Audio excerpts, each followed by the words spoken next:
Good morning mga kaibigan. It's me, Leo Songkip from Davao City.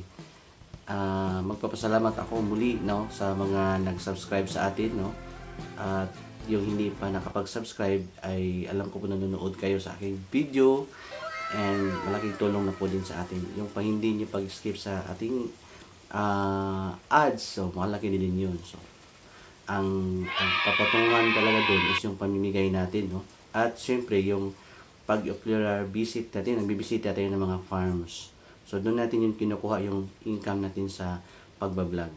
So kaya na-video tayo by the way, pag-usapan natin yung ano ba ang mas maganda? Yung layer ba, na RTL ba yung mag-start tayo na mag-itikan o yung ducklings, So yun, alin sa dalawa yung pinakamaganda? For me, kasi advantage sa atin na nandito tayo sa Papisa, maganda yung ducklings. Kasi yun yung simula ng pag start nyo ng negosyo. So mas maganda matutunan natin yung both side. At syempre, ano ba talagang kailangan na magnegosyo ng itikan? Unang-una, in-emphasize talaga namin yung genetic. Magandang klase ng itik. Yan, tulad nito, maganda yan. Pure itik Pinas yan, na certified dito sa Davao City. Okay, yan ang ating ducklings. Yan. Alam niyo po, dami na nating nabigyan ng ganyan na mga quality at ilang taon na tayo nagbibigay, So, yan ang maganda. First one is ducklings, maganda yan. Number 2, siyempre yung kapital, Hindi naman tayo makapag-start ng negosyo pag walang kapital. So, kailangan may kapital, Tanong, how much? How much ang kapital? Initially, sa may yung pagko-compute namin, depende yan, Kung hanger type ang setup ng gagawin yung poultry, magre-range po yan ng 450 pesos to 550 pesos per layer. Ibig sabihin, from day 1 up to 6 months, papaitlogin natin, yan yung gagastuhin. Kasali na po yung building. Okay? Hanger type. Pero kung lapag type, tulad yan, lapag type, ay medyo mabawas-bawasan yan. 350, it's more or less, pwede na yun. I-times nyo lang yun sa mga itik na i-re-raise nyo. Okay. So, ayun, nakapangalawa na tayo, And syempre, hindi bigla yan, Kumbaga, from month to 6 months pa itlogin natin. Dami tayong mga operators, na nag-start ng itikan. Tapos sabi nila, huwag nyo biglain. Kung pwede, 5 to 6 months. Okay, so paitlogin natin. Kaya maraming nag-prolapse, Kung na-experience, ano po yung prolapse? Yung nasisira yung puwit.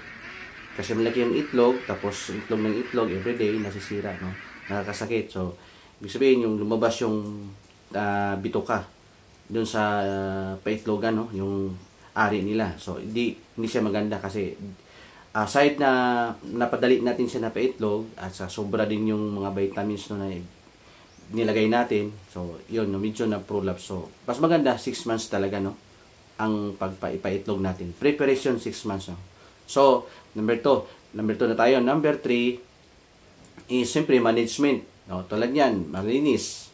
Yan yung pinaka-ideal. Okay? Mas maganda yung caretaker po for me is naka-train. Will train na po yan siya. Meron din akong mga client na nag-start, nag-itikan. Tapos ang orientation namin doon mismo sa kanila. Pero yung caretaker mismo nag-alaga doon mismo sa field, hindi niya na-apply. Na-apply niya siguro yan. Mayroon siyang kanyang sariling pamamaraan. So, hindi nag-coincide. Kaya medyo, losing din, ng ganon. So, talagang sa management, importante is yung sistema, Yung talagang nakatuon talaga kayo. Kung narinig nyo yun, sinong mga caretaker o yung mga tao nyo, ipaitin mo ng seminar. Yun yung technique. And pang-apat, siyempre yung cash flow, Yung cash flow, yung out, in and out ng mga sales nyo, maganda din yun. And pang-5, maganda may incubator. Okay, maganda may incubator. Pero like I said before, ganito. pag-usapan natin yung incubator. Saka na yun pag may, may nakatao cycle na tayo. Question is, may nagtatanong sa ating channel, no? Ilan ba talaga ang ideal, no? Mag-start ng mga baguhan. For me is enough, mga 500. Okay na yung 500 kung medyo okay ka na sa budget mo. So, doon ka mag-start sa 500. Okay? Huwag na tayo mag-isip na maliit lang. Kasi for 200, tapos natrabahuin mo for 6 months, matagal din yun. So, mas maganda, start tayo ng 500. Ito talaga nakapeg, 500 for the next 6 months. Alagaan, papakainin, gastuhan, yun. At yung 500 na yun, pag mag-itlog, siyempre mag-itlog yun. I-street yun siya for ang peak period talaga niya 1 year, no, 1 year. Ang iba diyan 11 months mag-molting na yan. Anong ibig sabihin ng mag-molting? Yung naglugon, no, natanggal na yung kanilang feeder. So partial lugon. So tanong, kailan ba ma-stop yung lugon? At least depende yun sa inyo, no? Pwede mga 1 month mag-stop na yun, tsaka babalik na yung normal na production niya. Yun, so, lugon. Kaya sinasabi natin na mas maganda may susunod. So, kung may 500 kayo ngayon, kaya ito technique based sa my experience, pag may 500 kayo ngayon na mga itik, na magandang performance, kung kayong satisfy, ay, maganda yun, may income na, no? May income na. Pero, dapat sundan yun. Okay? Susundan talaga. Okay? Every 6 months, may susunod. Okay? At least, makaapat kayo ng cycle. Okay? Makaapat tayo ng cycle. 6 months, pagka second cycle, dagdag ko kayo ng increasing ba? 700. O, pagdating ng 700, paitlogin yun. Okay? After 6 months, maganda naman, dagdag uli kayo ng third cycle. So, pang increasing. Yun mga techniques natin. No? Alam niyo po bakit ang inisip na maglugon yung after 2 years yung pinaka first cycle natin, yun yung magpapinas yung 3 o kahit yung 2, hindi ka na problema meron ka ng cash flow na maganda, hindi na tayo problema sa mga feeds na papakain natin, guys. So yun yung pinaka practical, kasi may mga nag-operate, bakit na minto o wala na, hindi na nag-itikan kasi hindi tama yung management, tapos na-hype lang, no? Gusto mag-itikan kasi gusto nila, ganito, balot. Pero pag nagsimula tayo ng tama, ng proseso, tama talaga, I tell you, sustainable talaga ang balutan, negosyo. At ito pa ang motivation ko, no? Wala pa talagang table egg. Yung di ba, nakikita natin sa mga bangketa, table egg. Di ba? Yung table egg is broiler. O, walang itik. Ang palaging maisip sa tao, itik, itlog, balot, or maalat.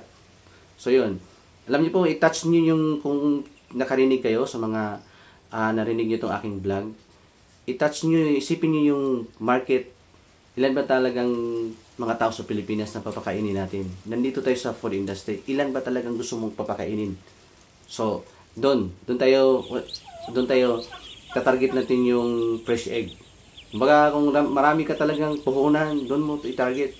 Ang dami talagang mag-order talaga ng itlog ng itik. So, yun. So, yan ang ating mga ducklings, guys, no? Certified pure breed itik Pinas yan dito sa Davao City. And munti ko na makalimutan yung feeds pala. Okay? Yung feeds pala na gagamitin natin, depende yan sa availability sa market nyo. Pero I tell you, guys, hindi naman sa lahat naman magaganda na yung feeds, no? Depende din yan sa management. Sa 4 na binanggit natin ng mga pillars, no? Yung ducklings, no? Yung quality ng itik, management, tsaka cash flow, ito, yung quality din ng feeds. Yung 4 na yan, pag makuha yan, okay ka na. So, maganda yung takbo talaga ng farm nyo. Pero sa isa niyan, failure. Wala talaga, hindi na-emphasize yan. Kulang. So, hindi mo ma-meet yung expectation mo doon sa farm mo. So, yun. Yun yung talagang ang layunin natin, no, dito sa ating channel. At guys, please naman, kung baguhan kayo sa ating YouTube channel, don't forget to like and subscribe para naman, yes, makatulong po sa pag-subscribe nyo. At yung ating yung pag-skip nyo sa ads, maganda hindi natin i-skip kasi po din kami i-income, no? Yung ating proceed ng mga kunting binabayad ng YouTube, doon yun mapupunta sa ating araw-araw na ocular visit, saka yung pinabigay natin sa mga tao. So thank you again, Leo Sungkip from Davao City, and guys, kita-kita tayo sa next vlog. Meron na tayong 16 days na dyan, 18 days na mga about to hatch na din yan. So close monitored kami sa hatchery ngayon, tapos muntik na nga na overheat kagabi kasi hindi tayo nakatulog ako talaga kasi nag hands on pag ganong sobrang dami na, no? So kaya nga aside na ganun yung papisahan natin, meron tayong tinuturo na hatching tutorial program, no? Yung paano ka magpapisa. Hindi kasi lahat natin ma-deliveran ng mga ducklings, no? Worldwide, nationwide, Luzon, Visayas, Mindanao. Instead, nagtuturo tayo ng papapisa. Kasi isang layunin naman tayo, isang industry, nagtutulungan talaga tayo, walang kompetensyahan. So, yun, depende na yun. So, andyan, nakatabay yung ating mga content pa, no? So, may mga content tayo dyan, explore nyo lang sa ating YouTube. Lahat ng katanungan about incubators dyan, nandyan yan. No? Explore mo lang sa aking YouTube videos. Okay? So, yan na siguro ang aking vlog for today. And guys, maraming salamat po ulit sa panonood nyo palagi. Thank you and God bless po. Thank you for watching. Bye-bye.